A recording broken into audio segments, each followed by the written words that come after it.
We are very fortunate to work alongside Emma. Emma is passionate about supporting families to achieve optimal breastfeeding outcomes. She is a very dedicated maternal infant, dedicated, in maternal infant health matters. As a midwife and healthcare leader, she has been involved in numerous quality improvement initiatives that prioritize maternal and newborn care. She completed her Master's of Science in Health Science Education that provided her with foundational knowledge of assessing and evaluation strategies.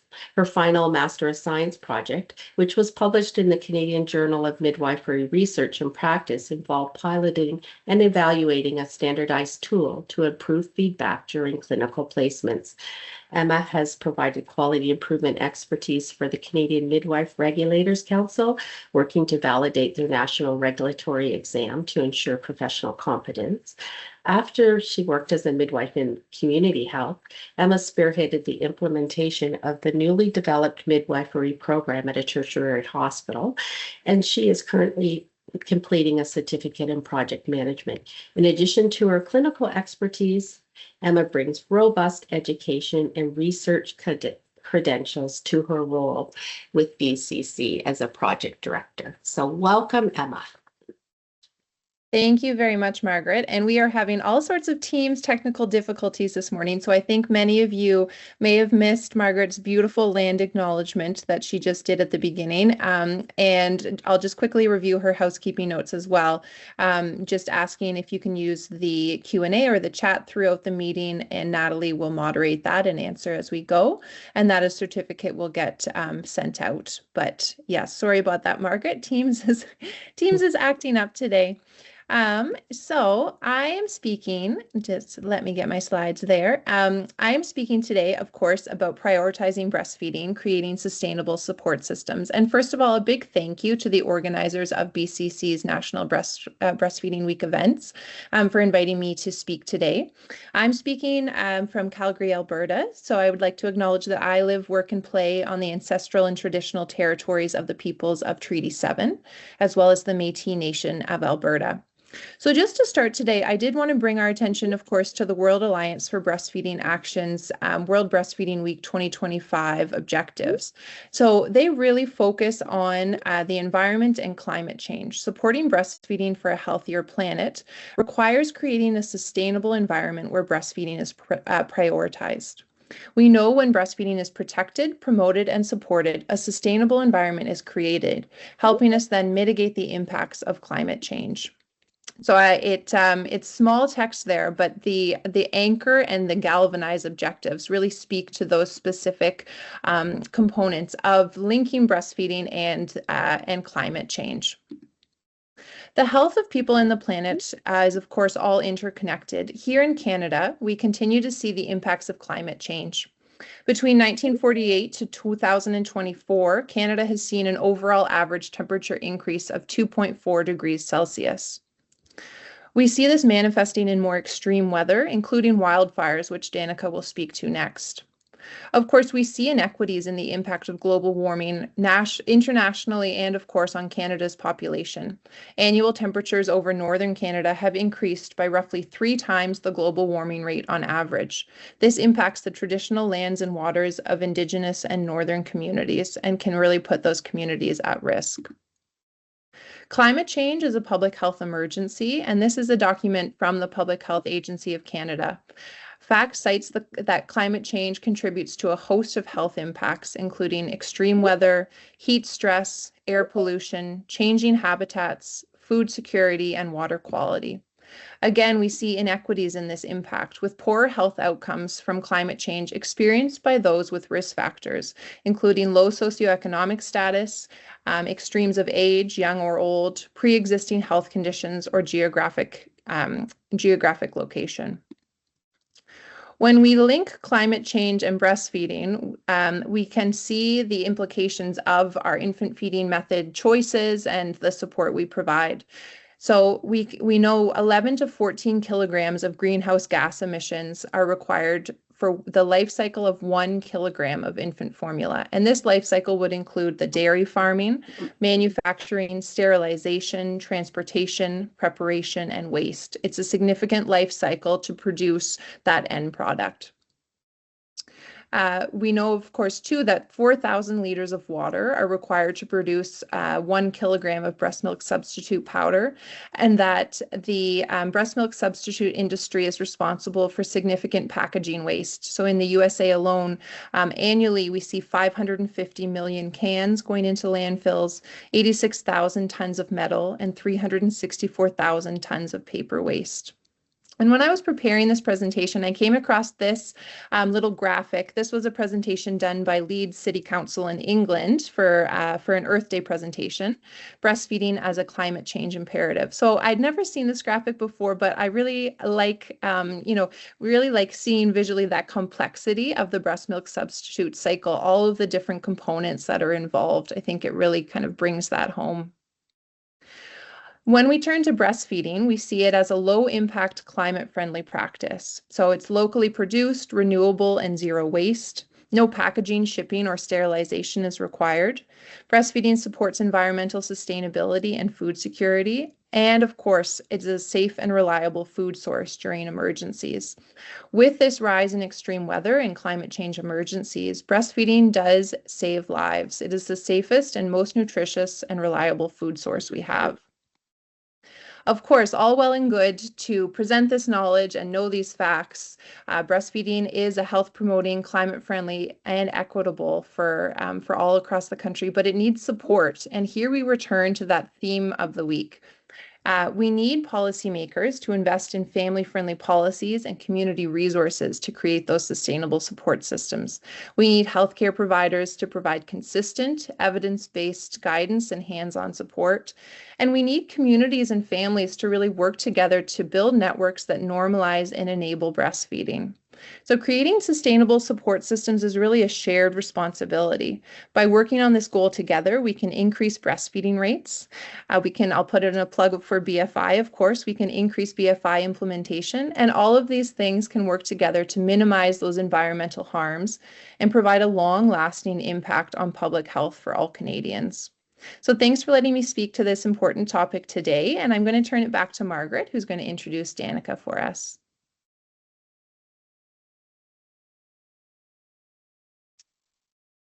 Okay, thank you, Emma. And you know that the data you presented on the environmental impact that is in the States, then you think how transferable it is to us. That was striking. So thank you for that. So I'm happy to introduce now Danika Paquette Rochette. She is a PhD student in the population health programs at the University of Ottawa. She is French-Canadian from Ontario with a strong passion for the intersection of environmental health, maternal care, and public health communication. She believes these topics are becoming even more important, particularly given that there is truly no cure for climate change and that perinatal health plays a critical role in shaping our next generation. So welcome, Danika. Thank you for the introduction. So my title for today is Integrating Wildfire Risk into Prenatal Health Promotion, and my supervisor is Dr. Karen Phillips, and together we've been working on a project that I'll explore more later on in this presentation. But before beginning, I just want to thank this opportunity for the BCC to be able to speak with you guys about this subject that I'm deeply passionate about. So here's an overview of what I will present today. I will start with the increased frequency and intensity of wildfires in Canada and their health implication. I will then explain the prenatal health outcomes, so physical, mental, and breastfeeding related outcome. And I'll conclude with key recommendations that I found in the literature and in my research.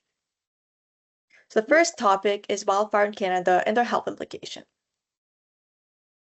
So wildfire has always been one of the most common natural disasters in Canada.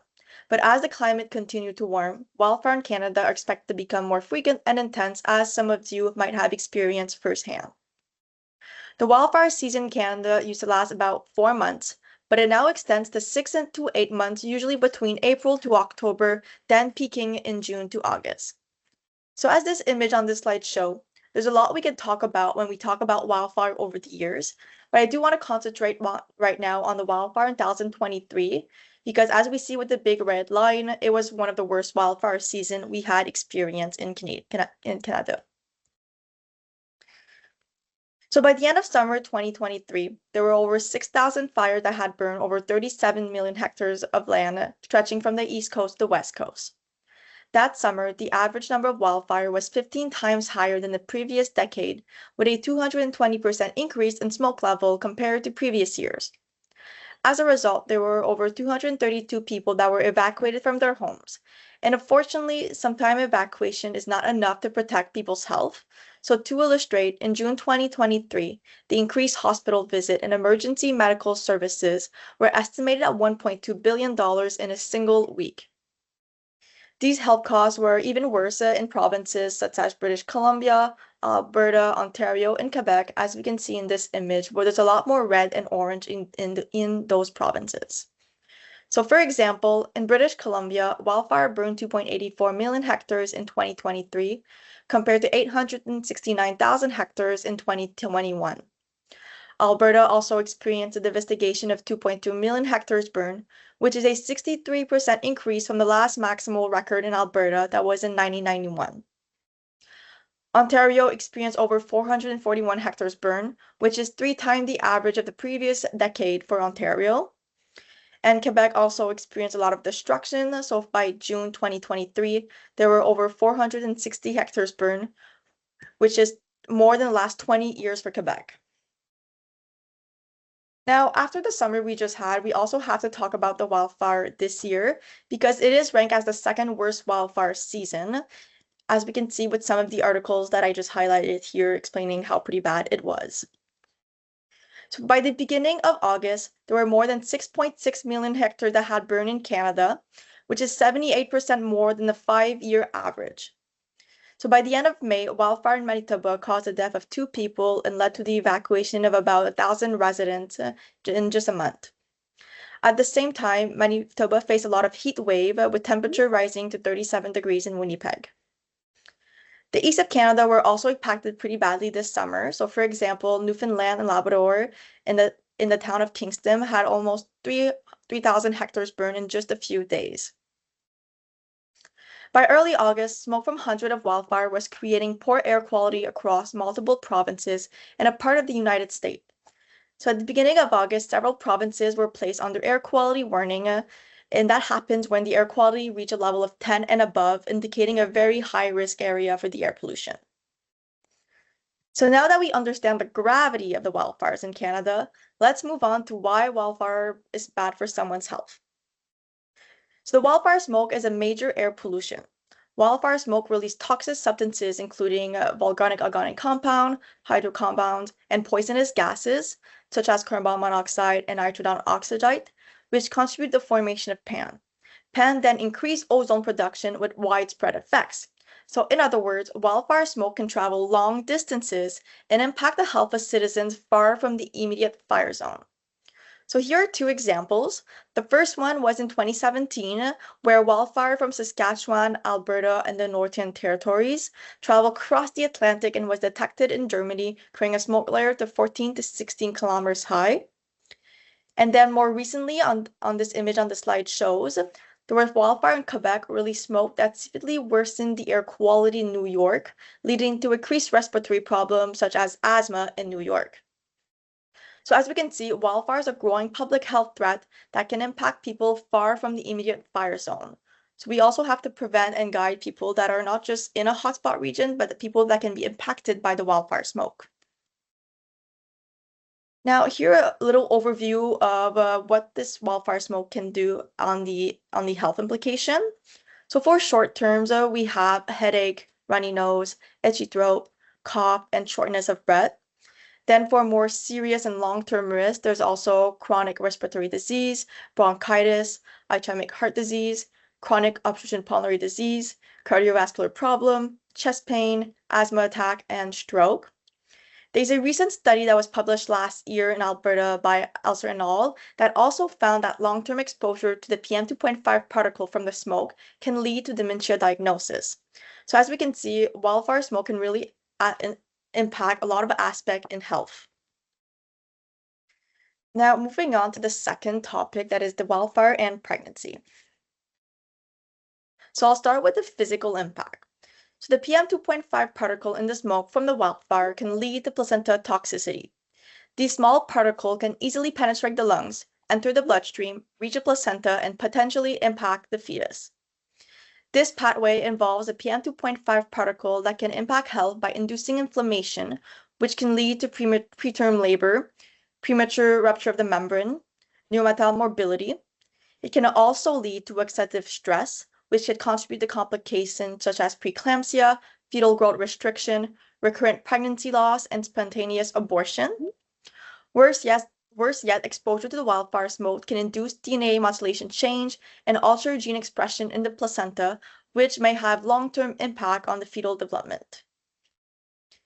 Now, some of you might be thinking that to have these impacts, you need to inhale a lot of smoke, but truth be told, it doesn't take that much. So for example, an average exposure of 1 microgram per cubic meter of the wildfire smoke over a trimester is associated with a 14.4% risk of gestational diabetes and a 14.8% risk of gestational hypertension. 1 microgram per cubic meter of the wildfire smoke is like spending about 1 to 2 hours outdoor in a light smoke condition over several weeks. So it doesn't need a lot of smoke. It's really just when you cumulative. I also want to bring up a study that was done by Fan and Zetnik that was done in California between 2006 and 2012, where they found that each day of exposure to wildfire smoke increased the risk of preterm birth by 0.49%.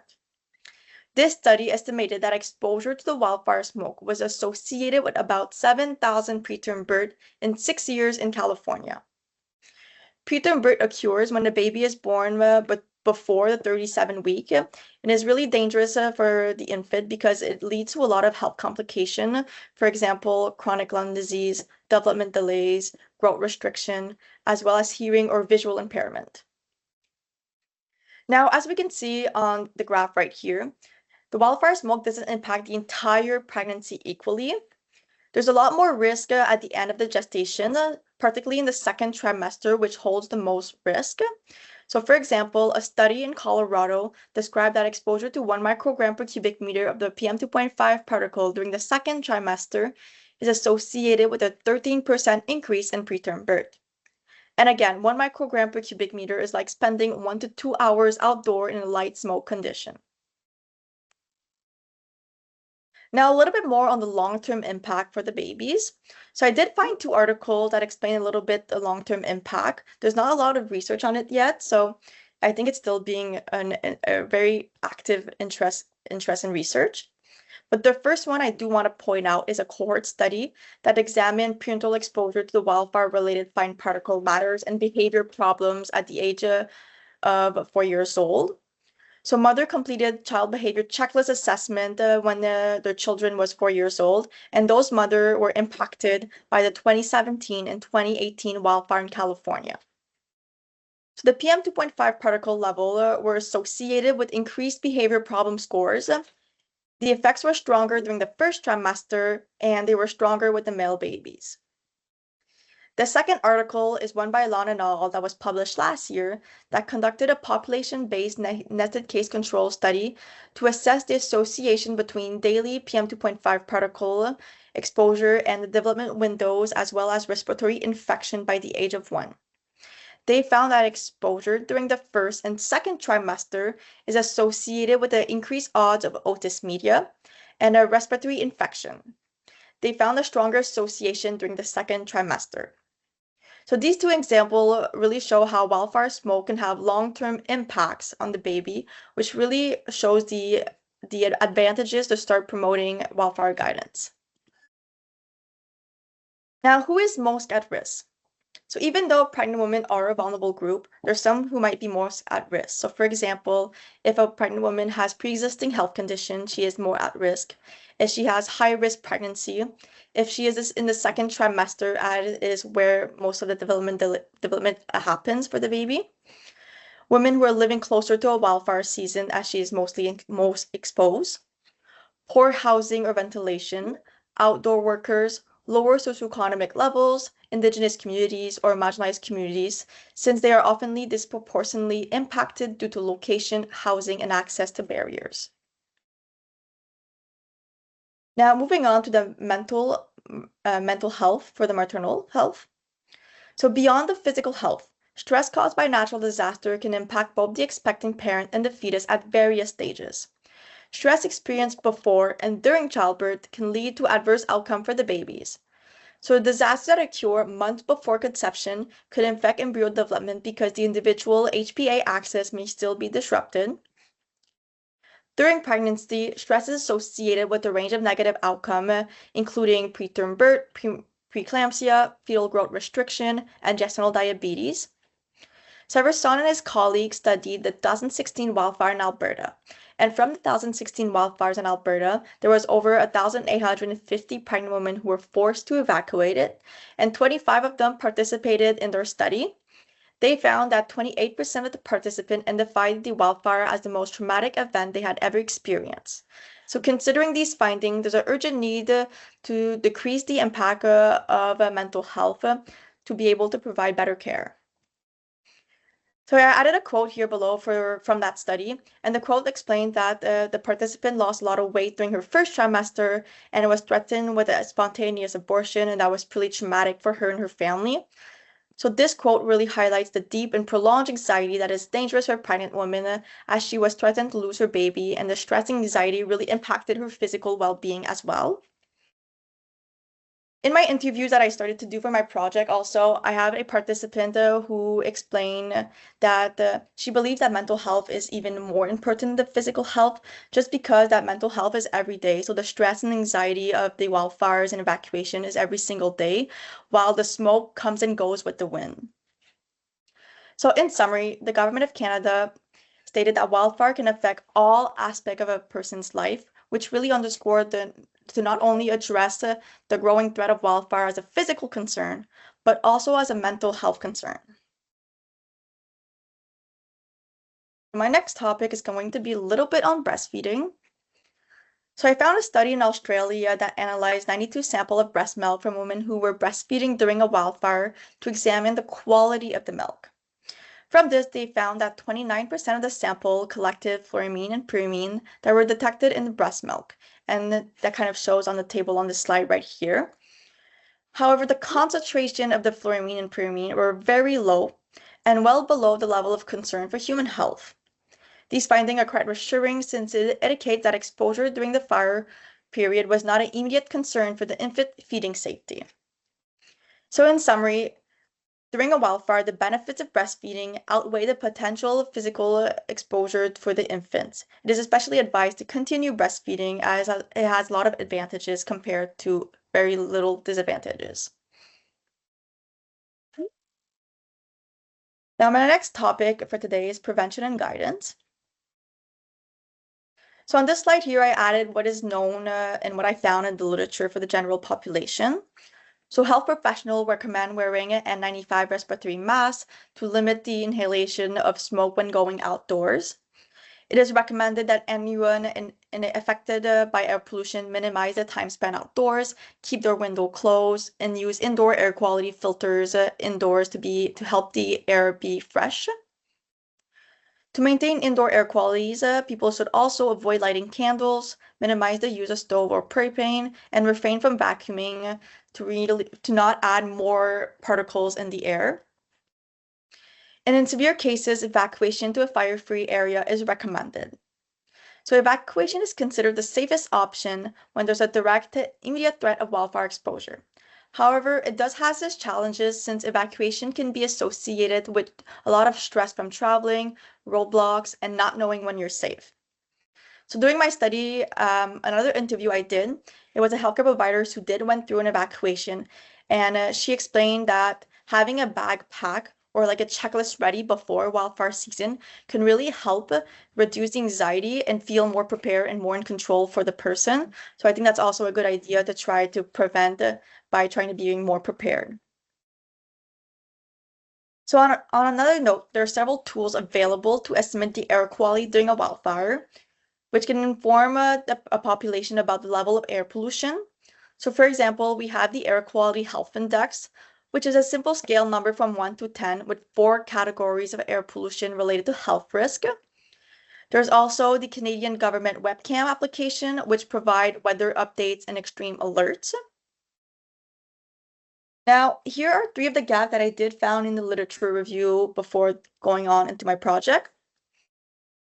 So first off, the available guidelines are usually generalized to the whole population, and they fail to address the specific need for a pregnant person when they have specific impacts. Second, there's a lack of clarity on whether proactive measures, such as the medical wristband monitor, is being recommended for pregnant people in a hotspot region. So the wristband monitor is a device that can be worn on the wrist, or there's also kind of like a belt that really tracks it and monitor the environmental data, so you can really tell the amount of air pollution someone is exposed to. Third, healthcare providers are often the primary source of information for pregnant individuals. However, it remains unclear if they adequately prepared to communicate these risks and provide guidance, particularly in a non-hotspot regions. Since a not hotspot region today might become a hotspot region in 2, 5, or 10 years from now. And we kind of saw this firsthand this year when the east of Canada, who are usually considered not a hotspot region, were impacted pretty badly by the wildfires, unfortunately. So these gaps in the literature highlight the significance of my thesis project. So here's a little bit more on the research that I'm currently doing. So the study is an explanatory study that examined how healthcare providers in both wildfire hotspot and not hotspot region of Canada communicate specific strategies during prenatal visit to help a pregnant individual reduce the direct and indirect risk of air pollution caused by the wildfires. I also wanted to know the training they have received on the subject, as well as what they perceive to be the greatest gap and barrier to be able to offer the best care possible. So we did a mixed method approach where we recruited about 174 eligible participants for the survey, and we're still actively recruiting for the interviews. So for the next part, I'll only talk about the survey. But before getting into some of the results, I do want to point out that this was an explanatory study. Therefore, the result wasn't meant to be generalizable. So here's a little bit more on my demographic. So we surveyed prenatal healthcare providers. So we had 20 OBs, 20 family physician, 21 midwife, 101 nurses, and 12 complementary providers. The majority of the participants were women. We had a lot of different age group, but mostly they were between 35 and 44 years old. We had a lot from provinces such as Manitoba, Ontario, Quebec, and British Columbia. And then we had a few from Alberta, Saskatchewan, Nova Scotia, Newfoundland, New Brunswick, the Northern Territories, and we had one from Yukon. So here, I did only close the survey a few weeks ago, so I'm still going through the data, but here's a little bit on what I found. So healthcare providers in this study were generally aware of the respiratory risk of the wildfire smoke, but they had very limited knowledge about the specific impact on pregnancy. So I have a few graphs just to show. So the first one I do want to show is a question I asked about education and training on what they have received. And about 61% of the response reported no prior training. The second most common by one response was self-directed learning, suggesting that some providers are trying to educate themselves, but would benefit from more formal resources. And then for the same question, I just grouped the formal training. So here I have conference, webinar, seminar, workplace education or training, and lecture during university and college with no formal training, so either self-directed or no training at all. And we found that 27% of the participants reported receiving formal training, while 73% of the participants reported no training at all or either self-directed. And the graph here shows the result by the profession to really compare, I guess, the different groups. And an interesting part is the complementary providers are one of the only ones that reported more formal training than no training. Now, my next slide here is mostly about mental health. So I asked the providers what type of mental health do they address with their pregnant patient during their prenatal visits during a wildfire season. And the most frequent one was anxiety and stress at 41%, and the other one was none at 25%, which kind of indicate that a quarter of the response in my survey did not provide any mental health concerns with their patients. The second graph was a question that followed that and asked about the strategies they recommend to reduce the impact of mental health. And despite anxiety and stress being the most commonly addressed issue, across all options, response reported that these strategies were really rarely or never promoted, from 52% to 70% above the other response, which is a pretty big number. Now, my next graph here is about the tools and resources that either healthcare providers promote or they use and they find very beneficial. So local public health and municipal website and social media was the most frequently promoted at 24%. We had webcam and air quality alerts at 22%, professional and territorial website and government website at 21%. And unfortunately, the smallest one was personal monitoring tools at only 5.6%.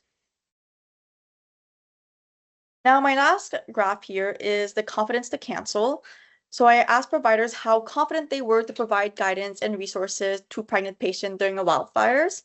And as we see in pink, most of the providers were not confident. So 60% of the providers in this exploratory study lacked confidence in providing guidance or resources. So these primary findings of this reveal important gaps in knowledge, training, and confidence among prenatal healthcare providers regarding wildfire smoke exposure in pregnancy. So although many participants in this study did recognize key risks, for example, anxiety and stress, formal training is really uncommon, and there's a limited knowledge on the impact of smoke during pregnancy, as well as strategies that they recommend are very inconsistent. So this gap really gives me a clear direction for my future research for my PhD program.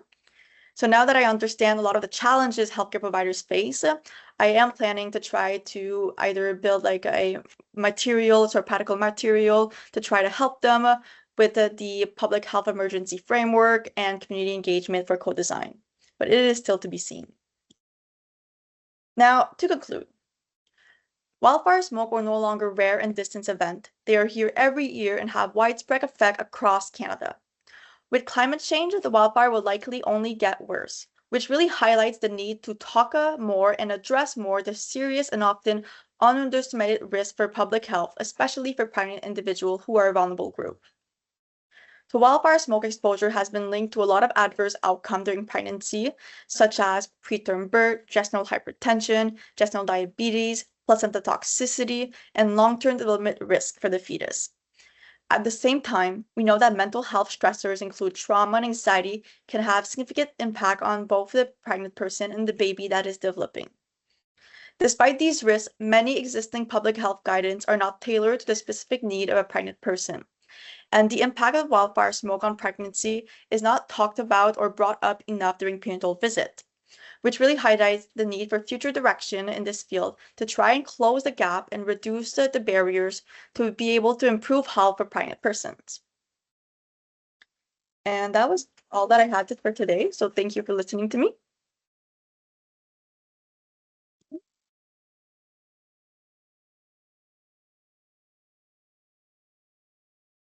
Thank you, Danika. That was very interesting. I mean, I don't think a lot of us that are still learning about wildfires and what they take in, I think it's pretty amazing to think of the impact that they can have on not just the people going through them directly, but on a greater span. So if people have questions now, we can post, and they can be questions either for Emma or Danika, if you don't mind posting in the chat. And I will get to your questions. We also have Jodine posted for people looking for more information regarding wildfire smoke. There is a link that was posted by Jodine in the chat for a webinar being put on by the University of British Columbia next week.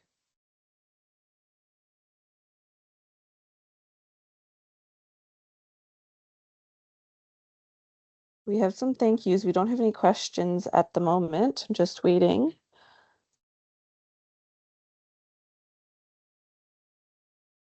There is one Um, question in the Q&A, Natalie. Can you see that from Jodine? Yeah, I just have to switch back and forth here. Yeah. It's confusing to have both the chat and the Q&A, I know. So yeah, the Q&A is not, oh, there it is, slowly populating for me.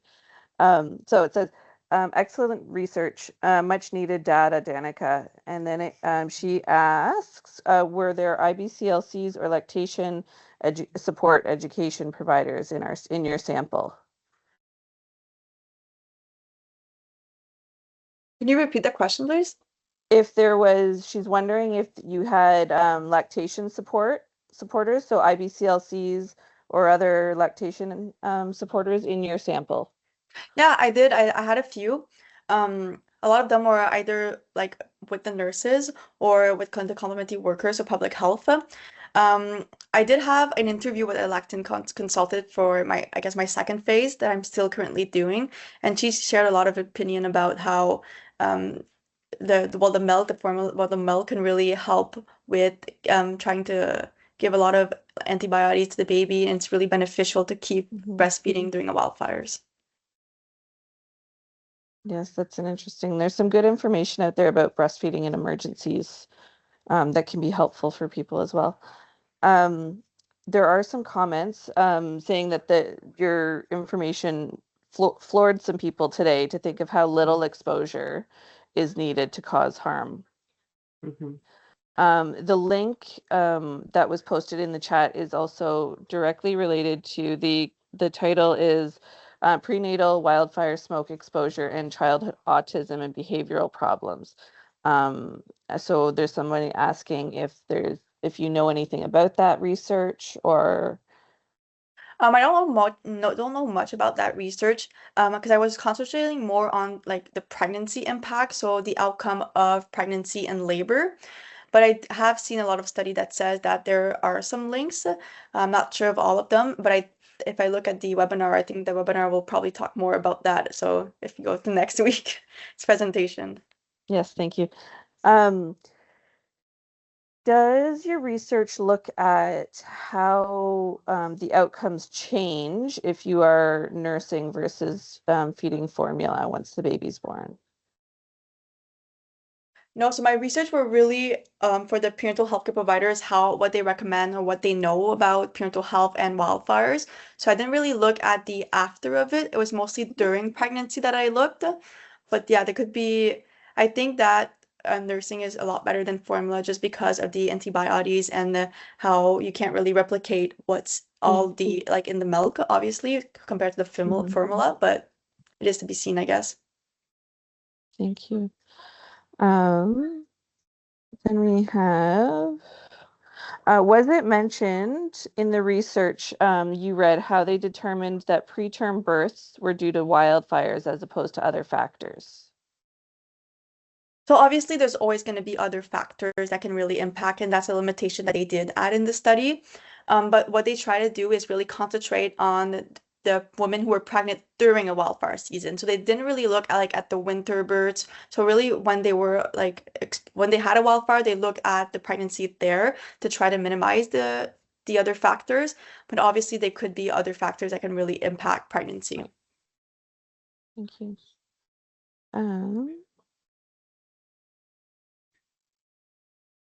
She also says that if you can attend the talk next week, please do. Otherwise, register to receive the slides.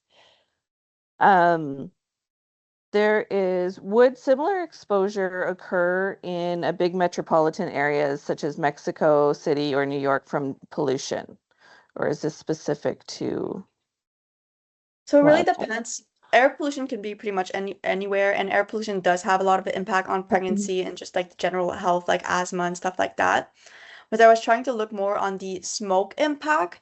So I know a lot of research also look like when someone is smoking or when pregnant, or if your partner is smoking when pregnant. So I was mostly looking at the smoke impact. But yes, air pollution can also have a lot of impact on pregnancy. A lot of the impacts are actually pretty the same thing, but there are others that have like more impacts or less impact or other outcomes also. And is that why you were looking specifically at was it PM 2.5? as far as Yeah, well, smoke? it is one of the PM2.5 particle, or it is one of the one that affects most the pregnant person, such Okay. as preterm birth has a lot of impact related to the PM2.5 particles. So that's why I was looking mostly at that one because it's one that impacts most, I guess, health. Right. Oh, and I think that is about it. Are there any other questions from the people in attendance that they'd like to pop into the chat?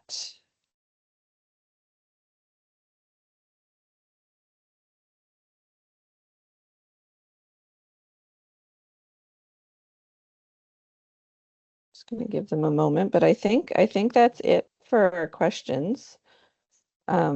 I think it's really interesting research because I think it's something that we need to know more about to better understand um,